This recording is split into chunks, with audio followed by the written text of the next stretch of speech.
Hi. Today was one of those days where I received a large cardboard box in the mail.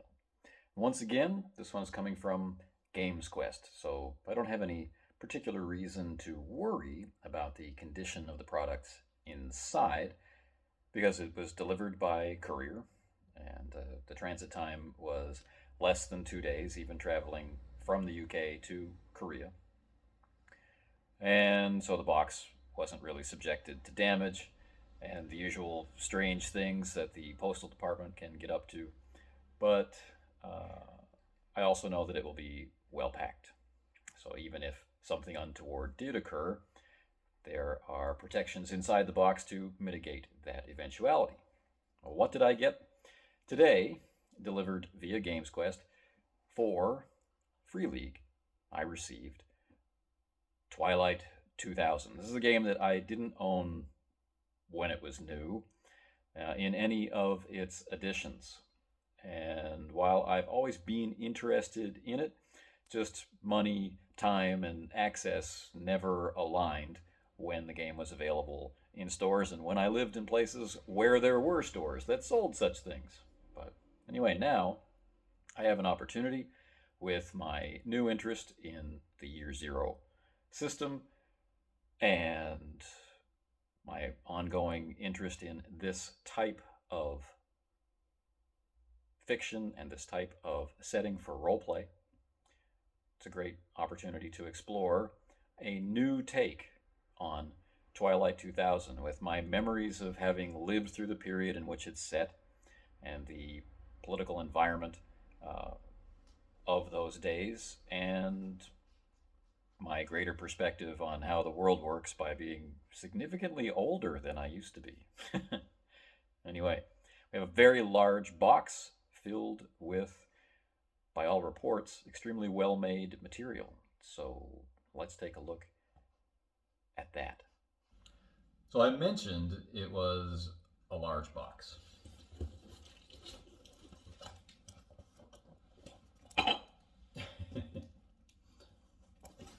There have been larger boxes on the channel. Slay Industries stands out in my memory as being particularly interesting in its dimensions, but this is a pretty big box. It's not particularly heavy, neither is it light. My first impulse when I saw it was to brace for the weight. It wasn't that heavy, but trying to juggle it one-handed, I'm noticing a certain amount of inertia. Right? This is the Twilight 2000 box. If your hand is the same size as my hand, then this is how big the box is. If not, then there may be some variation. Your hand size may vary. All right, let's open it up. Okay, here is the box. Doesn't it loom large? So first we will cut along the side because that's always fun. The tape is quite thick, which is nice. We'll cut along the other side. Similarly fun. Okay. And then along the front. All right. Have we succeeded? We have. All right. So peel that back. We have one the same size on this side. Get that down. What I'm looking at, I can see air pillows all around everything. I'll show you that in a second. All right, so there's an air pillow along the top, another one on the other side. They're all still fully inflated. Usually when I get them from other sources, they have survived serious impact and are just plastic. So the first thing I can easily remove is a set of the dice. All right. So what is a dice set for Twilight 2000? That includes a D8, a D10, a D12, and 6D6. However, there are four identical D6, and there is a hit location D6, and there is a numerical D6. So we've got well, we'll talk about them later. It says on the back, how nice, 4 base dice, 1 each of D6, D8, D10, and D12, 4 D6 ammo dice, and 1 D6 hit location die. There you go. So that's one set of dice. Now, what I thought might be the screen, it says, I can see through the bubble wrap, the player's manual for Twilight 2000. And underneath all of this, there's nothing but air pillows. So it's time to dispense with the box. Right? And I can feel, and maybe you can hear, the metal box inside at the bottom. All right, cool. Okay, well, this big bag is exactly that. It is a bag of bubble wrap, sealed up, and no glue residue, so that's kind of nice. So the player's manual is a soft cover, shrink wrapped product. Role playing in the World War III, that never was. Nothing on the spine, nothing on the back. Interesting. We'll look at that more closely in a minute once we've dispensed with this bag.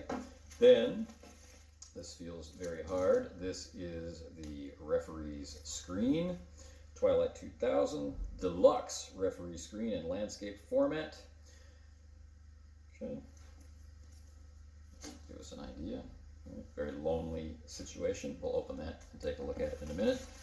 And then the main event here is the metal tin, because I couldn't pass up the opportunity for such an interesting way to get into this game and this period of time. So Twilight 2000, it says on the top, 200 cartridges, right, in 7.62 millimeter, and that's fascinating. So it's done up in a sense like an ammo box, and there's a faux weathering on the surface, and it has the Free League symbol and the Twilight 2000 name, and then on the bottom it's just blank. Okay, so let's get the shrink wrap off of some stuff. Pretty good shrink wrap, you know, kind of a medium weight, easy to remove, one-handed. Nice close look here at how the ammo box design comes out for this game. I think it adds a lot. Just sitting on the table adds a certain amount of realia. Better without the title of the game, of course, but you know, it offers some visual inspiration for imagination.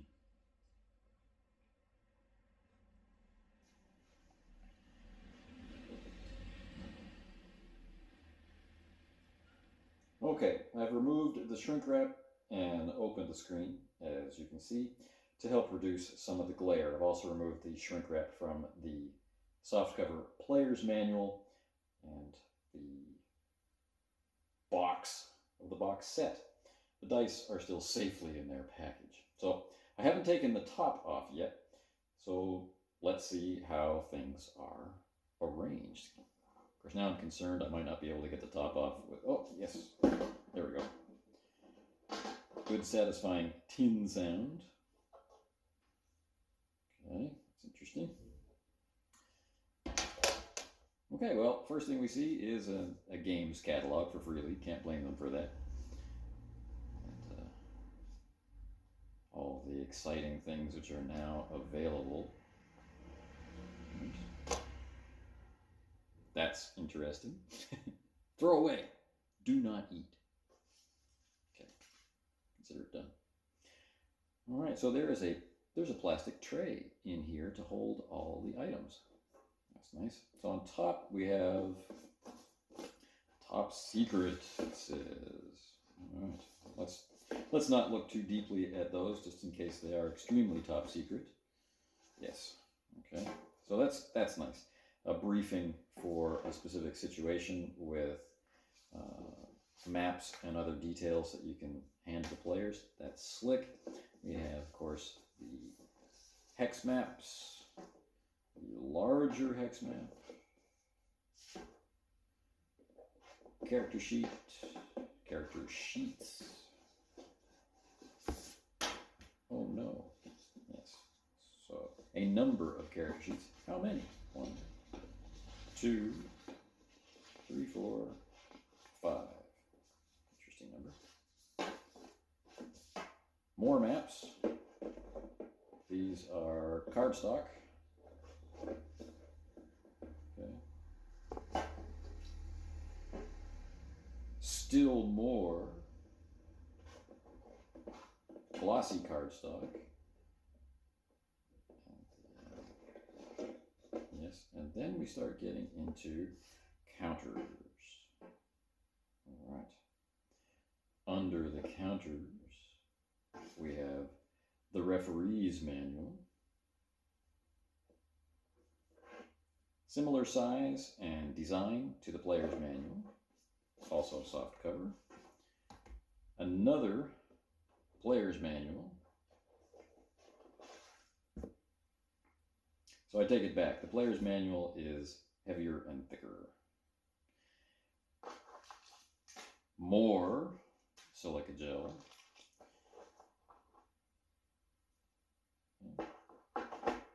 Room for extra, which is nice. Will that fit? No. Will it fit this way? Not really. Okay. Well, that's really slick. How much space is under? None. Okay. Cool. All right, let's regroup and get a better look at things. All right, so the player's manual. It has a nice dated look to it, as if it's been out in the field, and like some sort of field manual, kind of, but not. But anyway, inspired by such things, and quite nice. It has the feel of a glossy product without being so. It doesn't have that textured surface of a matte finish, or that a matte finish normally does. Here we have a ton of top backers. It says special thanks to our top backers. So that's nice. Lots of names in there that I recognize. We have our credits page.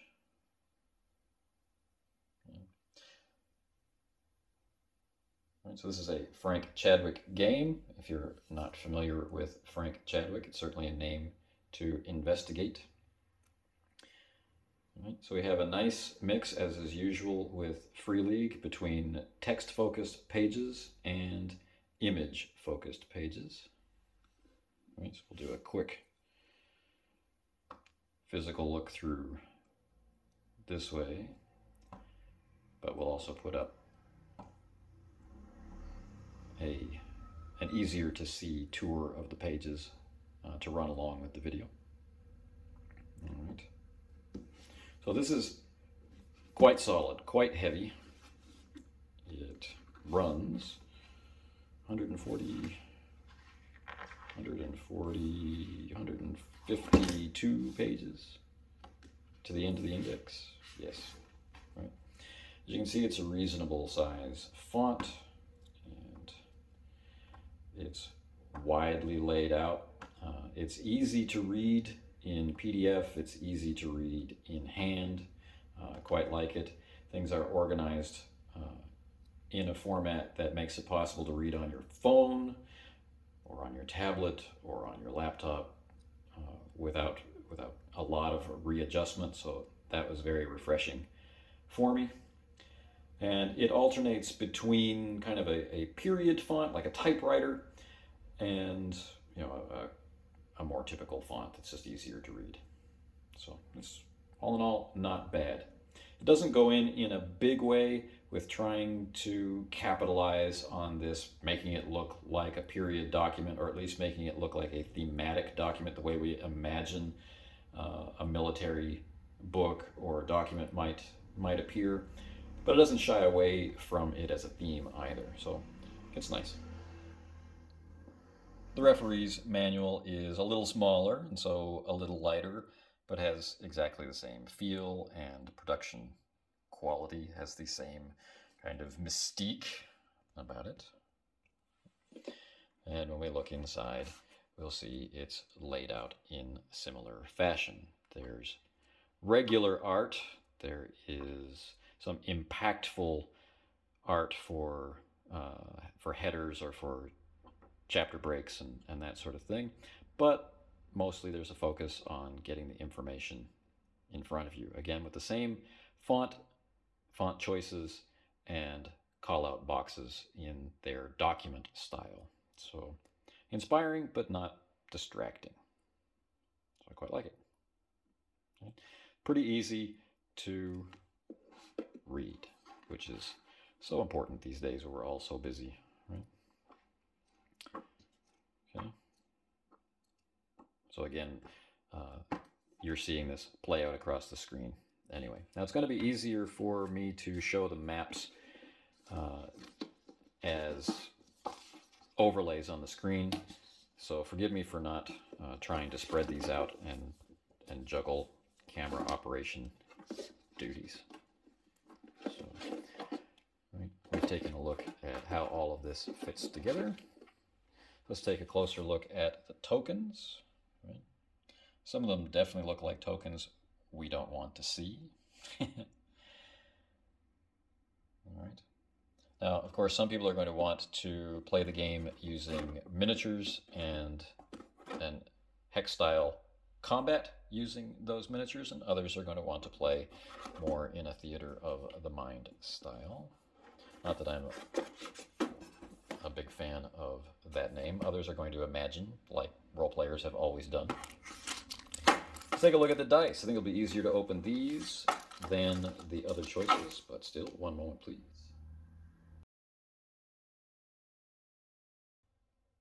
These are the dice that come with the box set. A pack of additional dice will give you one set of base dice, which in this game isn't a bunch of d6s. It's instead a d8, a d10, a d12, and a d6, plus a hit location die and 4 ammo dice. With the box set, you get 6 ammo dice, and you get 2 sets of base dice and 1 hit location die. So, not bad. The dice themselves are high quality. You can feel the hardness to them. A lot of dice, when you get in really close, you find a lot of scratches on the surface or a lot of imperfections in the paint. Right? So I'm picking on this particular ammo die because it's the worst of the bunch.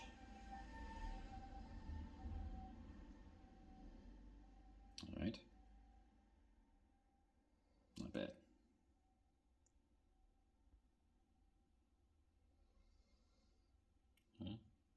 Now, some of you listening may be wondering, well, what's special about these particular dice? Well, if you take a look at the screen, you'll be able to see a breakdown of what the dice mean and the various symbols on them. Viewers who are familiar with Free League's house system, the Year Zero engine, will likely be expecting just D6s for this game. Twilight 2000 has made some changes, partly to maintain a connection to the past, to earlier editions of the game, Twilight 2000, but also I think to have some fun with the system. So the base dice have been expanded to move from not just D6, but to also include D8s, D10s, and D12s. As usual with the Year Zero game, 1 is a form of, let's say, critical failure, and 2 through 5 are failure. 6 counts as a success. Well, in Twilight 2000, this holds true, but now 6 counts as 1 success. So 6, 7, 8, and 9 are 1 success. 10 11, and 12, well, they count double. And to make this easier in play, the dice have been marked with an icon. Now, the icons on the dice aren't necessary. Of course, it's very easy to recognize a number when you look at a die, but this kind of thing does speed visual recognition. So the ones are marked with an explosion symbol, and the 6, 7, 8, 9 are marked with a crosshair symbol, and 10, 11, 12 are marked with 2 crosshair symbols. It's pretty easy. Now, the different types of dice in Twilight 2000 are, of course, the base dice, the ammo dice, and the hit location die. The ammo dice and hit location die are still D6s. The ammo dice are in a desert warfare appropriate tan color. The base dice are in an army olive drab color. So differentiating the two is easy. The hit location die is white, so it also stands out. The hit location die is marked with a black spread-eagled silhouette of a human figure. And the location is marked with the explosion icon in white. So it's visible from a good distance away. So with the ammo dice, on the 1 is, of course, the explosion symbol for failure. On the 6, there is a cartridge icon or a single bullet icon, which indicates that special effects are possible in your particular use of ammunition in a combat. So it's kind of interesting. 1, critical failure. 2 to 5, failure. 6, 7, 8, 9, 1 success. 10, 11, 12, 2 successes. Ammunition dice, critical failure on a 1 and special effect on a 6. Now, one of the things that I find particularly interesting about this is that in this iteration of Year Zero, that pushing the roll, so in other words, you have rolled and things have not gone well. You have an opportunity to exert yourself in some way, and it's different in different games. In this case, you will be taking what the game is calling damage, right? And this will either be stress from a mental exertion, or it will be dangerous levels of fatigue if it's a physical thing. And that effect will show up if you roll the explosion symbol, if you roll a 1 in your die pool. So again, it's pretty appropriate iconography. So with the colors, the choice of icons or symbol, and the expansion of the die pool, I think play of Twilight 2000 is going to take on a pretty refreshing and new character for people already familiar with the game. For people who have been familiar with past editions of the game, there will be some ties evident there. And, you know, for people for whom this is their first chance at trying a Year Zero game, well, it'll be easy to pick up. So not bad. Let's take a look at the encounter deck. As usual, we have initiative cards. These are basically normal size cards. And by far the toughest shrink wrap in the entire set was on this deck, right? So initiative cards, and they are in this blue-gray color. You have 10 of those. Then you have different encounters. So this one is, as you can see, forest fire, right? So very specific about what it's bringing forward. And these are all in brown, and that's the entire rest of the deck.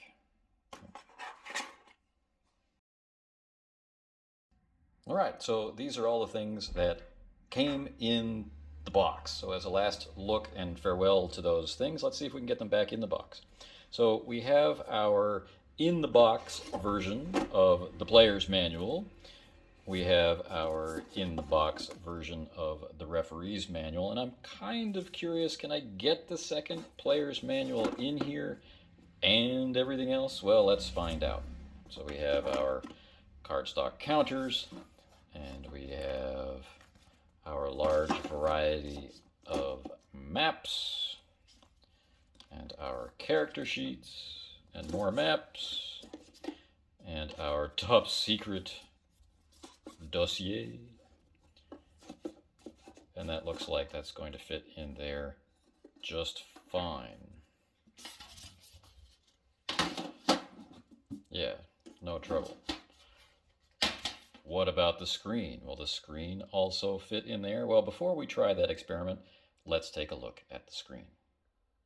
All right, well, the exterior of the screen is a cold and not terribly welcoming wintry blue. The inside is a continuation of our document theme. So as we look at the screen, from the inside, as you would if you were using it, we start with, on our left, ranged fire modifiers and close combat modifiers, then the slow action section and the free action section, then a chart for terrain types, which is quite nice. Then ahead of us, directly ahead of us, is the fast actions, typical barriers, weather and darkness, and ambushing. And those are above component damage and critical injury damage to the torso. The rest of the critical injury tables are over here on your right with the grenade scatter diagram, heavy weapons fire, and explosions. And that's it. That's everything that is on the inside of the screen. So, slow actions, which are one that, your major action for the turn, they're there on your left with the modifiers. Pretty helpful, I think. What determines a fast action, or does something count as fast action? That's something I've been checking a lot when playing Alien. So having that right in front, that feels good to me right now, anyway. And the critical injury tables definitely need to be on the screen. It's not possible at this medium size for readability to get them all on one panel. So, they have to go somewhere. Either it goes at the bottom or the top. And it was chosen to put the torso injuries at the bottom of the center.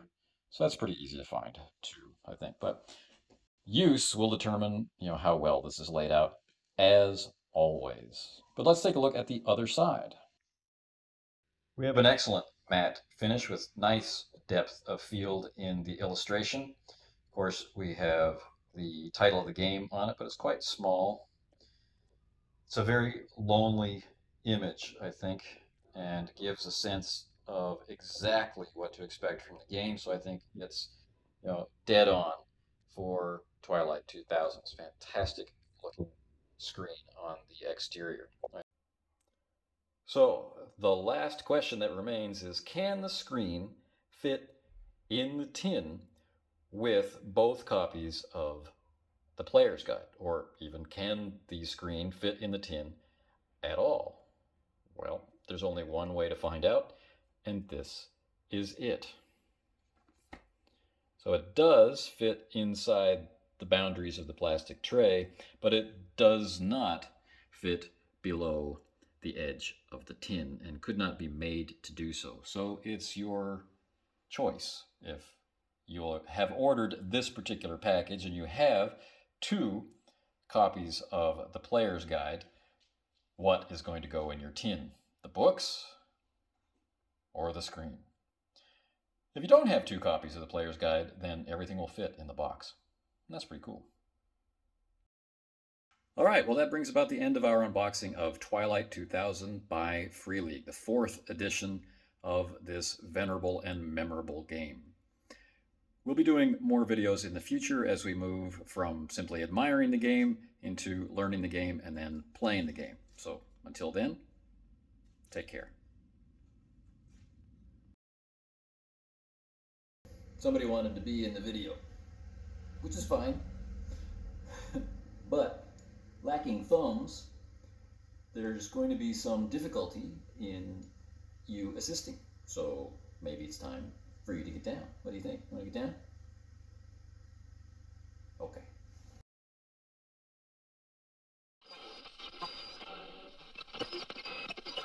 You're on your own now.